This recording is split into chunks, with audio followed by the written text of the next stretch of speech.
বড় বড় কনস্ট্রাকশনের কাজগুলো যে আছে এগুলো করতে কিন্তু আসলে প্রচুর পরিমাণ টাকা লাগে।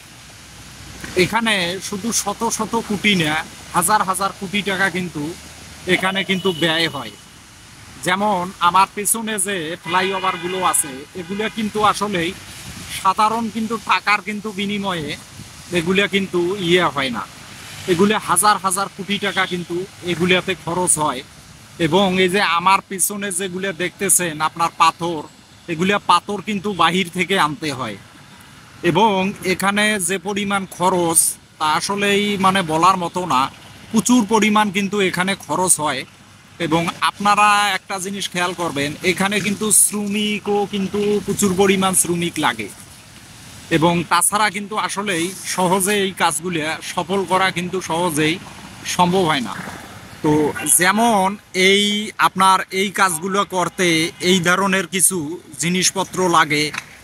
তারপরে হইলো আপনার বিভিন্ন রকম আপনার হইলো এখানে আর প্রয়োজন ছাড়া আসলেই কিন্তু কোনো কিছুই সম্ভব না।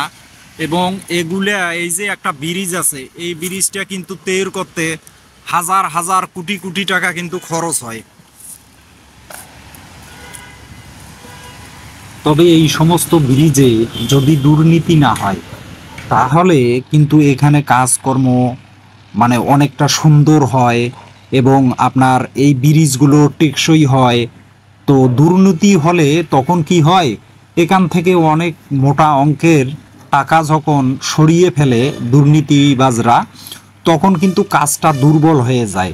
এই দুর্বলের কারণে তখন কিন্তু আসলে ব্রিজ ততটা আর ওইভাবে টেকে না। কিন্তু এই ব্রিজগুলো তৈরি করতে কিন্তু বিভিন্ন ধরনের পাথর লাগে। এই পাথরগুলো কিন্তু আসলে আপনারা অনেকে হয়তো জানেন না, এগুলো কিন্তু বিশেষ করে ভারত থেকে কিন্তু বেশিরভাগে নিয়ে আসা, বা চীন থেকেও অনেক সময় নিয়ে আসা যায়, পাকিস্তান থেকে নিয়ে আসা যায়।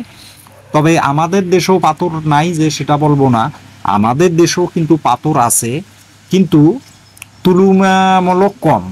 তবে এটা বেশিরভাগই ইন্ডিয়া থেকে মনে করেন যে এই পাথরগুলো নিয়ে আসে এবং ভালো সিমেন্ট মানে দিয়ে এখানে কিন্তু এই ফ্লাইওভারগুলোর কিন্তু কাজ করা হয়। তো আসলেই এখানে আমাদের গুরুত্বপূর্ণ বিষয় যেটা, সেটা হলো দুর্নীতি না হলে কিন্তু এখানে ব্রিজগুলো কিন্তু আসলে অনেক টেকসই করা কিন্তু সম্ভব। এবং অনেক সুন্দর মতোই কিন্তু এই কাজগুলো সম্পন্ন করা যায়। তো বন্ধুরা যারা ভিডিওটা দেখতেছেন, অবশ্যই আপনারা, আমি ছোট ইউজার, আপনারা সবাই আমাকে একটু সাপোর্ট করবেন, সাবস্ক্রাইব করবেন, যাতে আসলেই একবারে তো বড় হওয়া যায় না, আস্তে আস্তে বড় হইতে হয়। সবাই ভালো থাকবেন। আল্লাহ হাফেজ।